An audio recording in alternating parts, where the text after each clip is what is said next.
Hello दोस्तों, welcome to my channel. आज हम इस वीडियो में हिंदी व्याकरण के एक बहुत ही महत्वपूर्ण टॉपिक जिसका नाम है वर्ण विचार, इसी को पढ़ने वाले हैं।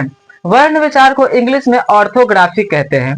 ठीक, हम सब ये जानते हैं कि जो क ख ग घ अंगा है उसको व्यंजन वर्ण कहते हैं। क्या कहते हैं? क ख ग घ को व्यंजन वर्ण कहते हैं और अ आ ई को स्वर वर्ण कहते हैं। अ आ ई है जो उसको क्या कहते हैं? स्वर वर्ण कहते हैं और क ख ग घ को व्यंजन वर्ण कहते हैं।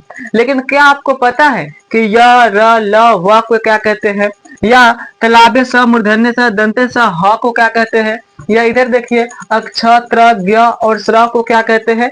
तो इस वीडियो में हम इन्हीं सब के बारे में जानेंगे। ठीक, तो चलिए सबसे पहले हम जान लेते हैं कि वर्ण किसे कहते हैं। क्या सबसे पहले हम जानते हैं कि वर्ण किसे कहते हैं? तो देखिए वर्ण का डिफिनेशन हो जाएगा कि वर्ण उस मूल ध्वनि को कहते हैं। वर्ण उस मूल ध्वनि को कहते हैं जिसके खंड या टुकड़े नहीं किए जा सकते हैं। वर्ण उस मूल ध्वनि को कहते हैं जिसको खंडित नहीं किया जा सकता है, जिसके खंड या टुकड़े नहीं किए जा सकते हैं। जैसे यदि मैं आपसे कहूं कि आप क बोलिए, क्या आपको क बोलने के लिए कहा गया है? क, ठीक है। तो देखिए क बोलते समय अंत में अ भी आ रहा है। जब हम क बोल रहे हैं क, तो अंत में अ भी आ रहा है, यानी क को क और जोड़ क्या है? अ। आधा क और अंत में अ भी आ रहा है, तब जाकर हम क को बोल पा रहे हैं। क अंत में आ रहा है ना। तो देखिए यहाँ पर क्या है कि इस क को हम खंडित कर सकते हैं। कैसे? तो ये आधा क में और ये अ में, यानी कि ये जो पूरा क है ये वर्ण नहीं है। क्यों? क्योंकि इसको हम लोग खंडित कर सकते हैं। कैसे? तो जब हम क बोल रहे हैं तो क, आधा क और साथ में अ भी आ रहा है, तो ये वर्ण नहीं है। अब आप अ बोलिए। क्या? अ बोलते समय क्या आपको कोई अदर साउंड आ रहा है? नहीं। यदि हम अ बोल रहे हैं तो केवल और केवल अ ही आ रहा है। देखिए अ के अलावा और कोई नहीं आ रहा है। इसका मतलब ये जो अ है इसको हम लोग खंडित नहीं कर सकते हैं, इसका टुकड़ा नहीं कर सकते हैं। जब हम क बोल रहे हैं तो ध्यान दीजिए क बोलते समय अ भी आ रहा है, लेकिन यदि हम केवल अ बोल रहे हैं तो अ में कोई अदर साउंड नहीं आ रहा है। तो ये जो पूरा क है ये वर्ण नहीं है, ठीक है। और ये जो अ है ये वर्ण है, क्योंकि इस आ को हम लोग और खंडित नहीं कर सकते हैं, लेकिन इस क को हम लोग कर सकते हैं आधा क और अ में। यहाँ पर ध्यान दीजिए वर्ण हमने यहाँ पर लिखा है। जैसे में अ में केवल अ ही आ रहा है। आ बोलते समय अदर साउंड नहीं आएगा। ई बोलते समय भी अदर साउंड नहीं आएगा। ई बोलते समय भी नहीं आएगा। ऊ। और ये देखिए आधा क में हलन तो दिखे है कि आधा क है। आधा क जब बोलेंगे तो अ नहीं आएगा, क, ठीक है। क हो गया, उसके बाद ख, आधा ग, आधा घ, यानी जितने भी आधा व्यंजन है, जैसे हम कह दिए आधा ग, ठीक है, आधा च, ठीक, तो ये सभी वर्ण कहलाएंगे। यदि हम पूरा च कह दे च, तो च में अ भी आ जाएगा, लेकिन यदि हम च में ऐसे हलांत दे दे, आधा च लिख दे, तो वो वर्ण हो जाएगा। ठीक है, इतना क्लियर हो गया। तो वर्ण क्या है कि वर्ण वैसा ध्वनि है जिसके खंड या टुकड़े नहीं कर सकते हैं, उसको हम क्या कहते हैं? वर्ण कहते हैं। अब यहाँ पर देखिए जैसे कल में यदि कोई कहे कि कल में कितना वर्ण है आपको बताना है, तो देखिए पहली बात ये क को हम कैसे लिख सकते हैं? आधा क और धन अ, ये हो गया क। इस ल को कैसे लिख सकते हैं? तो प्लस में आधा ल और जोड़ अ।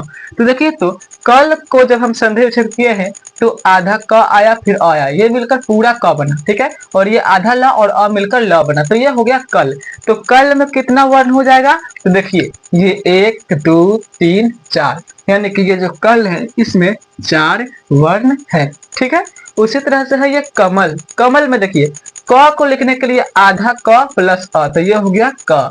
म को लिखने के लिए आधा म और अ, तो हो गया म। ल को लिखने के लिए आधा ल और अ, तो ये कमल का हो गया ये हमारा डिवीजन, ठीक है। कमल को इस तरह से बांट दिए, तो कितना है इसमें? 1 2 3 4 5 6, तो कमल में कितना वर्ण हो जाएगा? 6 वर्ण हो जाएगा, ठीक है। उम्मीद है कि आपको समझ में आ गई होगी, ठीक है। तो ये रहा हमारा वर्ण। अब वर्णमाला किसे कहते हैं? वर्ण माला, नाम से ही लग रहा है कि वर्णों की माला को वर्णमाला कहेंगे, ठीक है। जिस तरह से मान लीजिए एक फूल है, ठीक है, बहुत सारे फूल को यदि हम एक धागे में गूंथते तो वो फूल माला बन जाता है। उसी तरह से ये सभी वर्ण है, तो इन्हीं के माला को वर्णमाला कहते हैं। वर्णों के समूह को क्या कहते हैं? वर्ण माला कहते हैं। ठीक है, तो देखिए हिंदी व्याकरण में जो वर्णमाला है ये सभी यहाँ पर हमने लिखा है। और यहाँ पर ध्यान दीजिए कि हिंदी व्याकरण में कुल 52 वर्ण हैं। कितने? हिंदी व्याकरण में कुल 52 वर्ण हैं। इसको आप लोग ध्यान में रखिएगा, 52 वर्ण है। अब कौन कौन से है वो वर्ण, चलिए उसको जानते हैं। ठीक है, तो देखिए हमने यहाँ पर लिखा है अ, आ, ई, अ से लेकर ओ तक आता है हमारा स्वर वर्ण। अ से लेकर ओ तक क्या आता है? स्वर वर्ण आता है, जिसकी संख्या है 11। ठीक है, यहाँ पर देखिए हमने लिखा है। उसके बाद अंग और अह, इसको कहते हैं, अंग और अह को कहते हैं अयोग वाह। इसकी संख्या 2 है। इसकी संख्या कितनी है? 2 है। उसके बाद देखिए क ख ग घ में आइए, क से लेकर म तक, क ख ग घ अंग, च छ ज झ य, ट ठ ड ढ अ, ट थ द ध न, प फ ब भ म। क से लेकर म तक इसको कहते हैं स्पर्श व्यंजन और इसकी संख्या है 25। ठीक है, उसके बाद य, र, ल, व, इसको कहते हैं हम अंतःस्थ व्यंजन। इसकी संख्या है 4। उसके बाद आता है तलाबे स, मूर्धन्य स, दंते स और ह।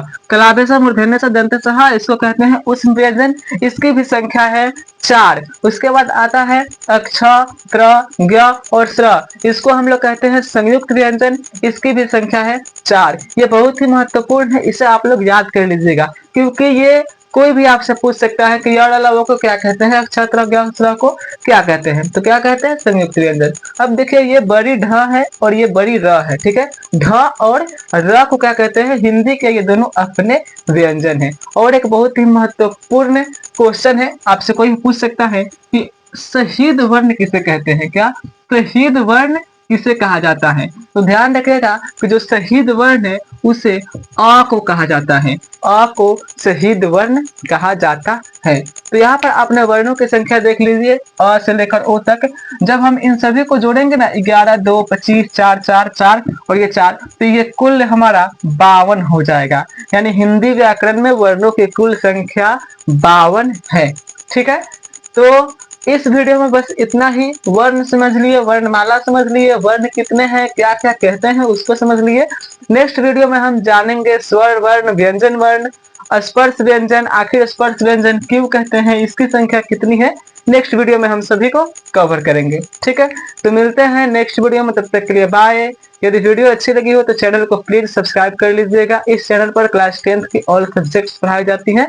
ठीक है, तो मिलते हैं नेक्स्ट वीडियो में, तब तक के लिए bye. Thanks for watching this video, take care.